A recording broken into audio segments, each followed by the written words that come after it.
Hello everyone, bless the Lord. My name is Sister Jerrolyn Smalls. I give an honor to God, to my hubby, Tech, and I thank God for my pastor, Pastor Bellinger, and for First Lady Ty.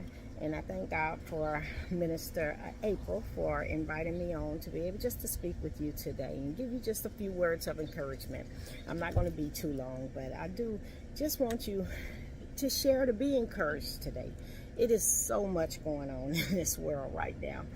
Look at the news, you hear nothing but, you see murder, death, suicide, children being harmed. I mean, it's people being killed. Just as recently as yesterday, the political activists that got killed. Just, it's so much evil in the world, that and sickness and disease, that it can be, it can be kind of overwhelming sometimes, and it can definitely be pull at your heartstring, and it can kind of make you feel discouraged, whether you're going through this personally, know someone that's going through it, or just feel like, where is God in all of this? Where is God? What's really going on? So today I just want to encourage you.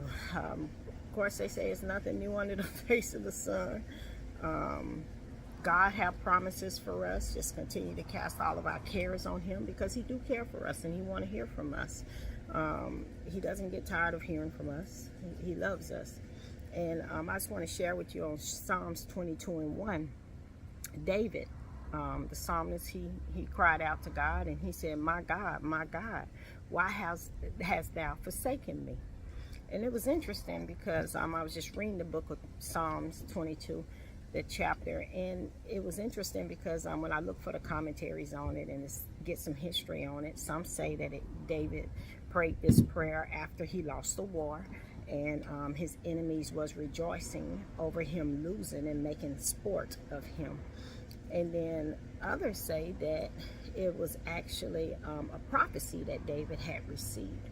And I said, okay, well, those words are real familiar. So Matthew 27:46, Jesus had cried out. And he had said, my God, why hast thou forsaken me?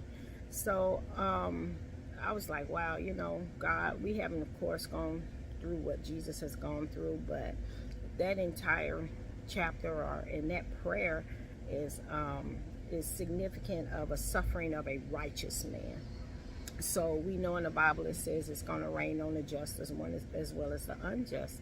So if we're going through problems, if we're going through hardship, if we're going through new endeavors, change, grief, loss of a loved one, we just have to always remember that God is consistently there with us. His presence is there, and he's there supporting us. And Joshua 1:5 is his promise to this. He says, no one will be able to stand against you all the days of your life. As I was with Moses, so will I be with you. I will never leave you nor forsake you. So throughout it all, don't get discouraged. Don't get depressed. Nothing is so hard that God cannot deliver us from or bring us through.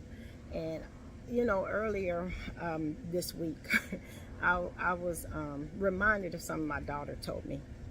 She says, hey, it's not what you feel is not what you see. So she was doing my hair, she always do my hair, and she was us women, how we try to, sometimes we gotta get a few tracks, so she did my hair, and she put in some clips, and I felt it, and I'm like, man, I said, this sure feel lumpy.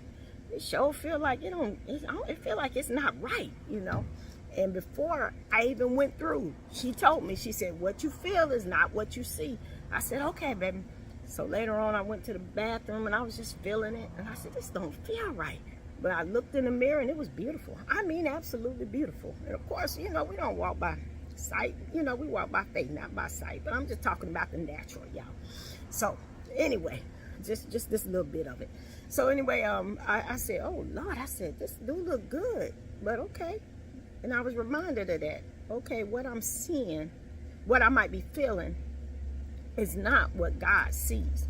So it's not that. We got to walk by faith, and we have to know that what we're going through God still has our destiny in his hand, and he still is in control. And he looks at us and sees his promise. He looks at us and see the fulfillment of that. He looks at us and saying, baby, it's on the way. Just have faith and believe. Don't give up. Don't be discouraged. So what you feel like today, remember God's promise. Remember he will never leave us. Remember he will never forsake us. That he's there for us. And that, hey, Jesus, he experienced suffering.